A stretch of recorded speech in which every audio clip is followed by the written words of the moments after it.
전통이 아니라 정신입니다. 전통이 아니라 정신입니다. 라는 제목을 가지고 말씀을 전하도록 하겠습니다. 저 이재철 목사님의 이 성숙반이라는 책이 있습니다. 그 성숙반 책을 읽으면서 거기에 보니까요, 성경관에 대한 이해라는 글이 있더라고요. 그 성경관에 대한 이해를, 그 글을 보시면요, 성경을 보는 관점 4가지가 기록이 되어 있습니다. 그 첫 번째가 뭐냐면 근본적 성서관입니다. 근본적 성서관. 이 근본적 성서관을 가진 사람은요, 이렇게 주장을 합니다. 하나님께서 성경을 기록하는 사람에게 내용의 그 토시 하나까지도 일일이 다 불러주셔서 기록했다라는 게 그들의 주장입니다. 그렇기 때문에 이 성경에 기록된 문자는요, 단 하나의 오류가 없다고 믿습니다. 그렇기 때문에 성경 문자 그 자체가요, 하나님으로 간주합니다. 사실 성경은요, 여러분들 이거 아셔야 됩니다. 진짜 원본을 아직까지도 찾을 수가 없습니다. 진짜 원본을 갖고 있는 사람이 없습니다. 왜냐? 만약에 성경 진짜 원본을 찾게 된다면, 가지게 된다면 사람들은요, 교회로 보이는 것이 아니라 아마 그 갖고 있는 사람의 집으로 보일 겁니다. 다시 말해서 그 성경을 하나님처럼 섬길 거예요. 구약은 여러분도 아시다시피 히브리어와 아람어로 되어 있고요. 그리고 신약은요, 헬라어로 되어 있습니다. 우리나라 말이 아니에요. 그리고 우리가 지금 가지고 있는 이 성경은요, 이 히브리어와 알람어와 그 다음에 헬라어를 한국말로 번역된 것을 우리가 갖고 있다는 겁니다. 그렇기 때문에 어떤 문장이든요, 외국어로 완벽하게 번역하는 것은 그것도 불가능합니다. 더욱이 성경을 우리가 원본이 아닌 필사본을 가지고 우리가 번역할 거기 때문에 거기에 분명히 실수도 있을 것이고 잘못도 있을 수 있다라는 겁니다. 그렇기 때문에 만약 성경의 글자 한자를요, 하나님과 동일시하게 된다면 그 글자를 통해서 하나님께서 말씀하시고자 하는 그 본질과 정신을 우리가 잃어버릴 수가 있다라는 겁니다. 두 번째로 성경을 보는 또 다른 관점으로 보수적 성서관입니다. 보수적 성서관이요. 성경은 하나님의 영감으로 말씀이 기록이 되어 있기 때문에 이 성경을 기록한 이 성경 기자들이 성령의 감동으로 그들의 인격과 지성과 그리고 삶의 경륜을 도구로 하나님께서 이들을 쓰셨다라는 겁니다. 우리가 사복음서만 우리가 봐도 우리가 알 수 있는 것이 마태, 마가, 누가, 요한은 모두 같은 시각으로 예수님을 보았지만 그들이 보고 느꼈던 예수님은 동일하지 않았다라는 겁니다. 왜냐? 그들의 가진 이 관점과 인격과 경륜이 다르고 또한 세상을 보는 그들의 안목이 다르기 때문에 그렇습니다. 비록 각자의 다른 시각으로 기록된 성경이라 할지라도 그들 모두 성경을 기록할 때에 뭐합니까? 성령의 감동으로 성경이 쓰였기 때문에 근본적 성서관처럼요, 성경 문자를요, 하나님과 동일시하기보다는 이 성경 문자를 통해서 뭐합니까? 하나님께서 말씀하고자 하시는 그 말씀의 본질과 정신을 우리가 찾고 깨닫는 그것이 매우 중요하다는 사실입니다. 세 번째로는요, 진보적 성서관입니다. 이 진보적 성서관은요, 성경에 하나님의 영감이 기록됐고 성경 문자보다 성경의 문자를 통해서 하나님께서 말씀하셔서 하시는 그 의미 보수적인 성서관, 그래 다 좋다 이거예요. 그러나 거기 하나를 더해요. 이들은요, 뭐를 더하냐? 성경은 성령의 감동, 그걸 누가 어떻게 증명하냐? 이게 아니라 인간 개인의 의도가 이 성경에 담겨져 있다라고 그들은 주장합니다. 성경 기자가 성경 필사본을 만들다가 자신도 모르게 실수한 것과 그리고 의식적으로 자신의 의도를 이 성경에 넣은 것과는 분명히 다르지 않습니까? 왜냐? 인간의 의도를 성경에 만약에 개입시켰다라는 그 주장이 옳다라고 한다면 하나님의 말씀의 이 절대성이 어떻게 됩니까? 흔들리기 때문에 그래요. 하나님의 말씀이 아니지 않습니까?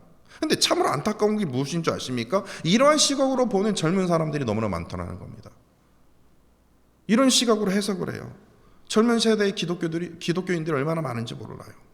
네 번째 성서관은요, 자유적 성서관입니다.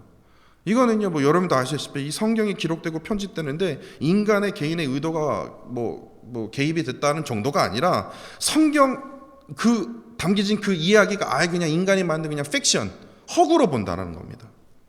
제가 신학교에 있었을 때요, 저 룻기서랑 그다음에 욥기서 그걸 배우는데 이게 픽션이라고 교수님이 주장을 하더라고요. 그거 되게 놀란 적이 있습니다. 그러니까 성경은요 그저 그냥 좋은 이야기예요. 오직 성경이 진리입니다 라고 주장을 하면요 아주 되게 불편해하는 그런 세상을 우리가 살고 있다는 겁니다.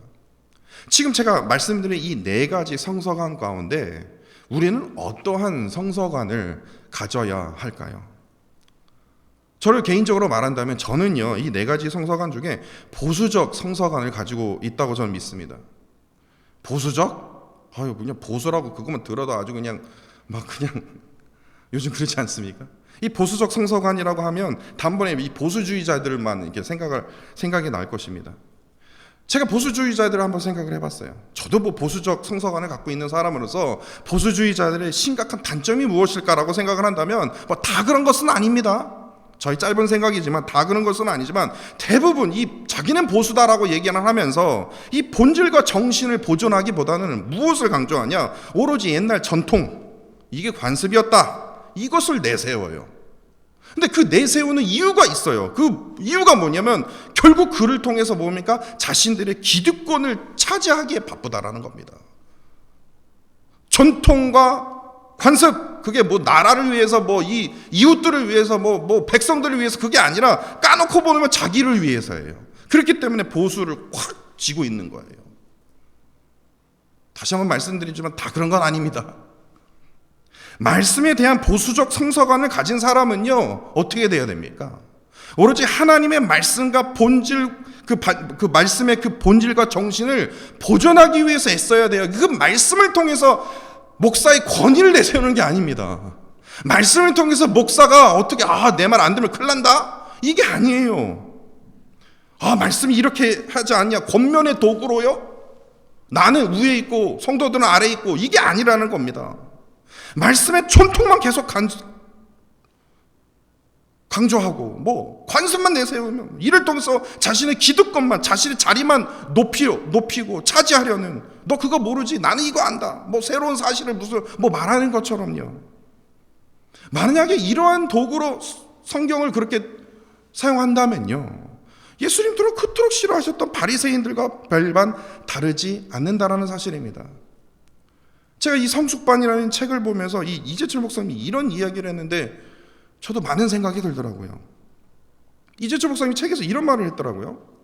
자신은 교회에서 단 한 번도 개혁한 적이 없는데 사람들은 자신을 계속해서 왜 교회를 개혁하려고 하십니까? 라고 말한대요.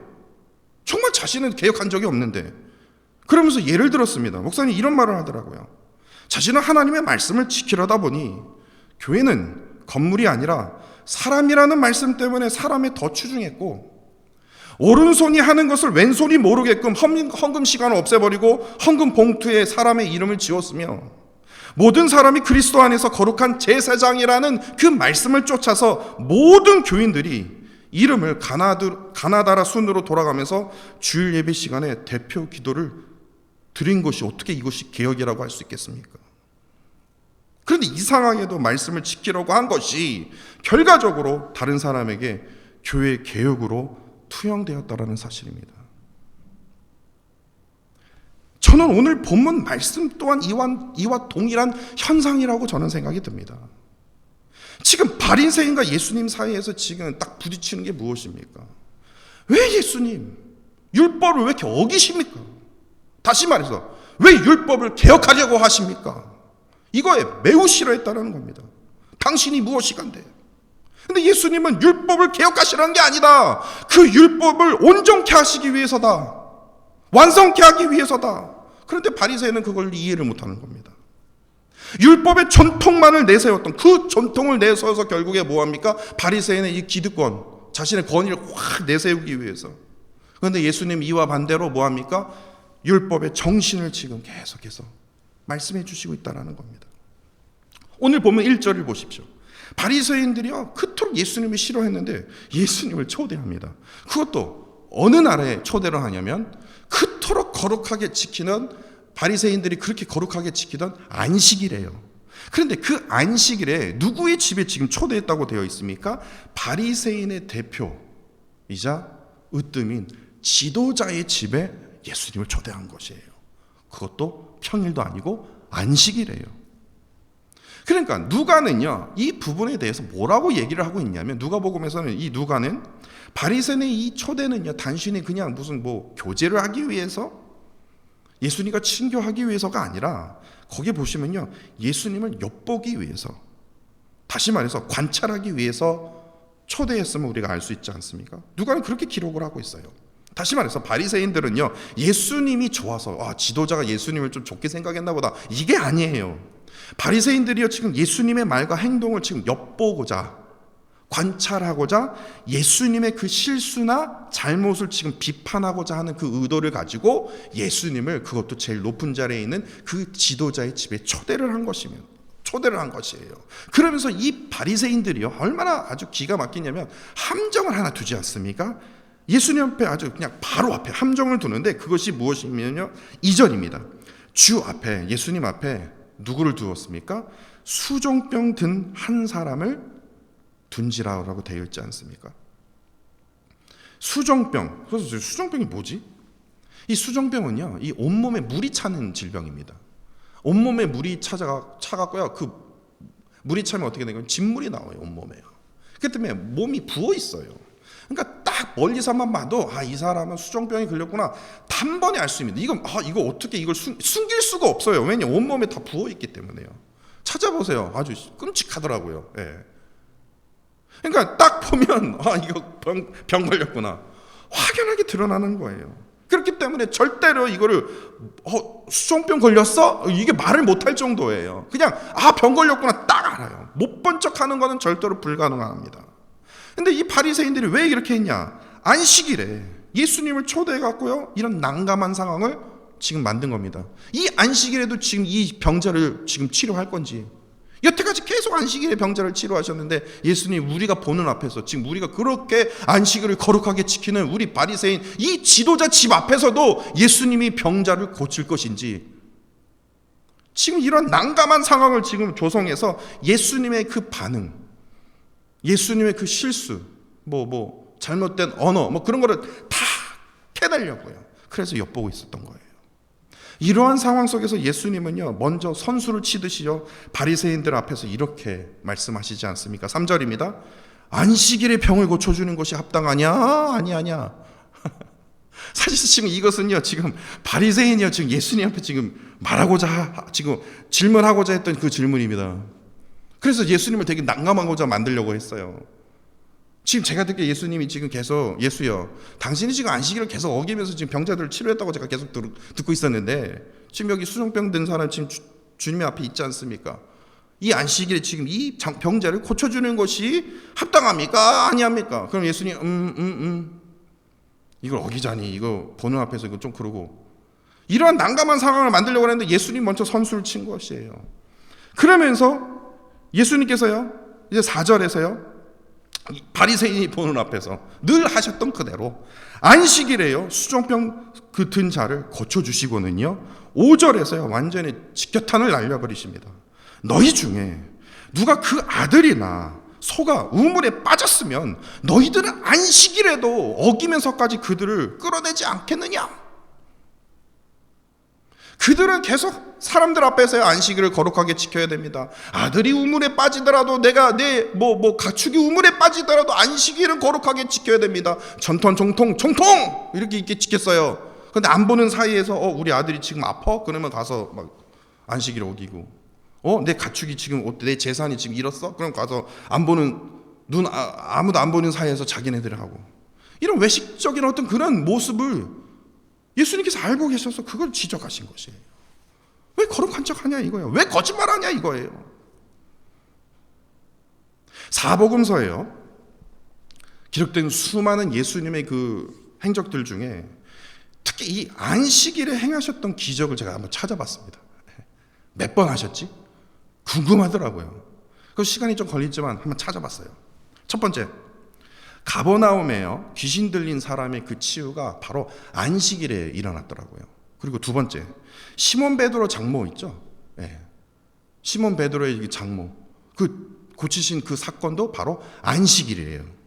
세 번째, 손 마른 사람을 치료하셨던 그 기적도 바로 안식일이었더라고요. 그리고 네 번째, 18년간 귀신 들어서요, 꼬부라진 그 여자를 치유하셨던 그때에도 안식일이셨어요. 다섯 번째, 오늘 본문 수종병 든 자요. 그리고 여섯 번째, 베데스다에서 38년 된 병자를 치유하셨던 때도 바로 안식일이었다라는 겁니다. 일곱 번째, 날 때부터 맹인된 자가 있었지 않습니까? 그 맹인된 자를 치료하셨던 때도 바로 안식일이었어요. 아주 그냥 안식일을요, 아주 엄청나게 어기신 분이 누구냐? 예수님이셨다라는 겁니다. 근데 그것을 제가 하나하나씩 찾아보면서 여기서 하나의 공통점을 찾을 수 있었다라는 겁니다. 예수님은 안식일은 이렇게 어겨도 된다, 이게 아니더라고요. 위반하기 위해서 행하신 것이 아니라 예수님은요, 안식일 문자 그대로 이 전통을 지금 말씀하신 것이 아니라 안식일의 정신을 지금 말씀하기 위해서 이렇게 안식일을 어기신 것이더라고요. 정신이라는 겁니다. 하나님께서 창조하신 인간은요, 가축보다 더 소중하죠. 하나님께서 창조하신 인간의 질병으로 고통받고 고생하는 것이 가축이 우물에 빠진 것보다 더 고통스러운 것은 상식입니다. 그런데 바리새인은 어떻습니까? 안식일 문자 그대로 전통만을 강조하면서요, 안식일의 질병으로 고통받는 자 완강하게 외면해 버립니다. 근데 만약에 자기 자식이나 자기 가축이 우물에 빠진 것이 있다면 안식일이라도 발 벗고서 나가서 구하는 이들의 외식된 그런 행위가 있었다라는 겁니다. 안식일은요, 여러분도 아시다시피 종뿐만 아니라 가축까지도 노동으로부터 구해내어 쉬는 날입니다. 사람이 어떠한 병에 걸렸더라면 안식일에도 뭐합니까? 구해내서라도, 왜? 하나님께서 창조하신 인간이기에 구해내서라도 쉬게 하는 것이 안식일의 정신을 지키는 거 아닙니까?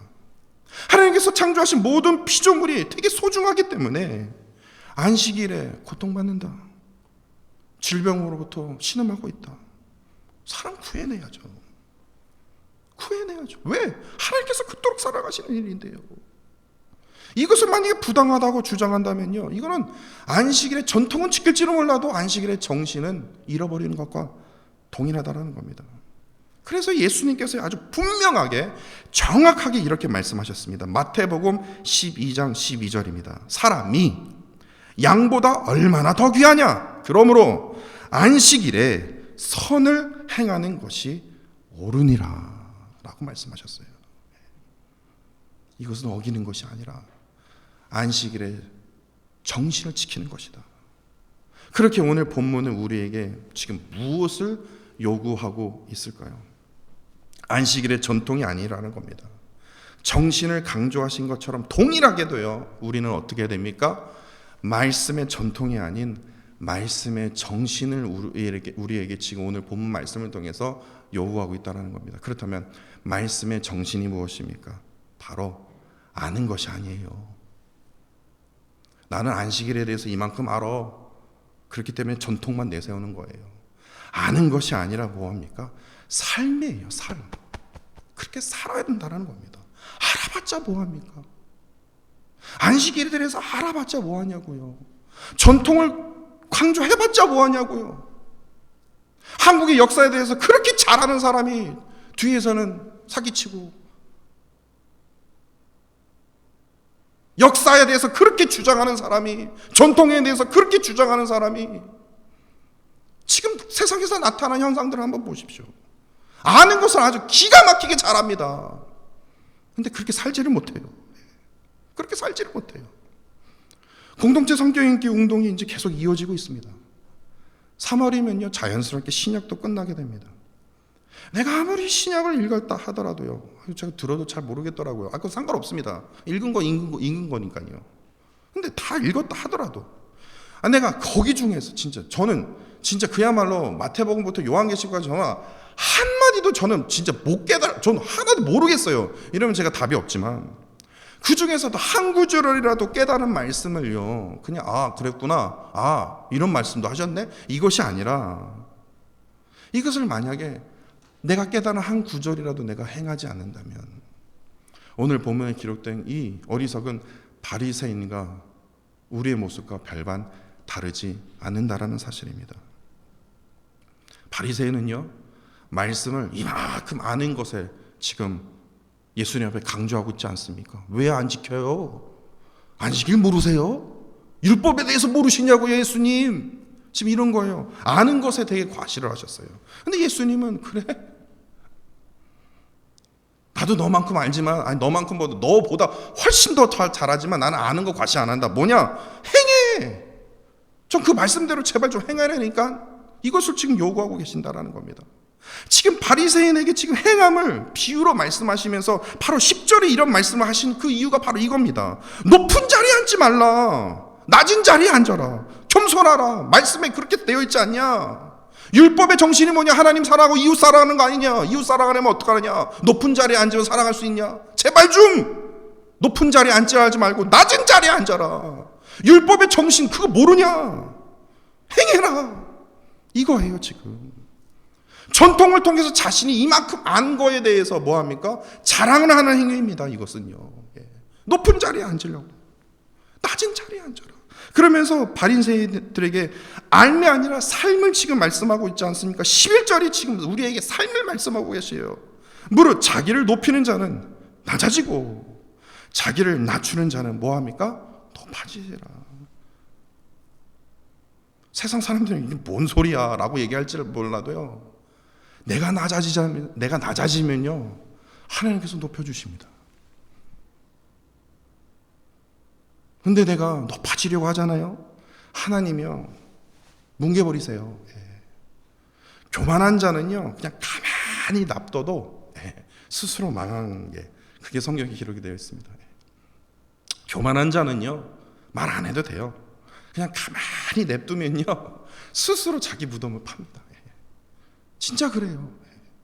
그것 때문에 우리가 화나서 저거 어떻게 한번 그냥 할 필요가 없어요. 스스로 알아서 망하게 된다는 겁니다. 이게 성경에 기록이 되어 있어요. 스스로 망하는 길을, 패망하는 길을 걸어가게 된다는 겁니다. 스스로 높아질 이유가 없다라는 겁니다. 이러한 삶을 우리가 살아야 돼요. 스스로 낮아지는 삶이요. 이를 통해서 하나님께서 높여주시고, 내가 아파 있을 때 나를 회복시켜 주시고, 내가 지쳐 있을 때 나를 업어주시는 그 하나님, 그게 올바른 우리의 기독교인의 삶이라는 겁니다. 이러한 삶이 바로 무엇입니까? 말씀의 정신을 지키는 삶이라는 겁니다. 가장 낮고 소외된 자들을 대접하고 섬기는 것이 바로 뭡니까? 말씀의 정신을 지키는 겁니다. 교회 건물을 높이면서 자신의 권위를 내세우기 위해서 장로가 되고 목사가 되고, 더 큰 교회에서 내가 일하기 위해서 더 열심히 공부하고 어떻게 하든 큰 교회 목사님 앞에 줄 서는 그런 힘쓰는 삶이 아니라, 내가 장로가 되는 이유도, 내가 목사가 되는 이유도, 내가 집사가 되는 이유도 그게 무엇입니까? 성도들을 더 많이 섬기기 위해서, 더 힘쓰기 위해서, 그러한 삶 아닙니까? 오른손이 하는 것을 왼손이 모르게끔 세상의 그 보상과 조건을 바라보는 삶이 아니라 오직 하늘나라의 상급을 바라보며 주님의 나라를 위해서 우리가 힘써 전진하는 그런 삶을 우리가 살아야 되는 거 아닙니까? 거룩한 제사장이라고 우리에게 말씀하여 주시지 않았습니까? 나 중심의 삶이 아니에요. 나는 하나님의 거룩한 제사장으로서 어떻게 됩니까? 하나님 중심, 이웃 중심의 삶이 바로 말씀의 정신을 따르는 삶이라는 겁니다. 이것이 어떻게 개혁이라고 말할 수 있겠습니까? 당연한 일인데요. 말씀의 정신을 지금 말하고 있는데 어떻게 이것이 개혁이라고 할 수 있겠습니까? 말씀대로 행해야 됩니다. 이를 통해서 세상 사람들에게 높임을 받으려고 애쓰지 마십시오. 받기 위해서 자존심 상해. 하나님이 높여주신다니까요. 교만한 자가 나를 공경한다 할지라도요, 나를 아프게 한다 할지라도요, 하나님 그를 불쌍히 여겨 주옵소서. 왜냐? 결과가 뻔하니까요. 예. 교만한 자는, 다시 한번 말씀드리자면요, 교만한 자는요 스스로 망하게 돼 있어요. 예. 결과가 뻔합니다. 그렇다면 우리가 믿는 자로서 우리가 어떻게 됩니까? 주님 불쌍히 여겨 주옵소서. 예. 주님 불쌍히 여겨 주옵소서. 세상 사람들에게 높임을 받으려고 막 애쓰는 성도가 아니에요. 하나님 앞에 온전히 인정을 한번 받아보십시오. 하나님 앞에 인정을 받으면요 사람들로부터 인정을 받게 된다는 겁니다. 그 하나님 앞에 인정을 받는 삶이 무엇입니까? 말씀의 정신대로 우리가 따라서 나아가는 삶 아닙니까? 말씀의 정신에 따라 이웃과 교회를 향한 섬김의 1등 공신이 되기를 간절히 원합니다. 이제 3월 첫째 주에 우리가 교회를 다시 돌아올 때요, 이전처럼요 신앙생활하는 것이 아니라 더 뜨겁게 하나님을 섬겨보십시오. 저에 대해서 담임 목사의 섬기라는 게 아닙니다. 저의 교회를 위해서 한번 섬겨보십시오. 섬김의 1등 공신이 되어보십시오.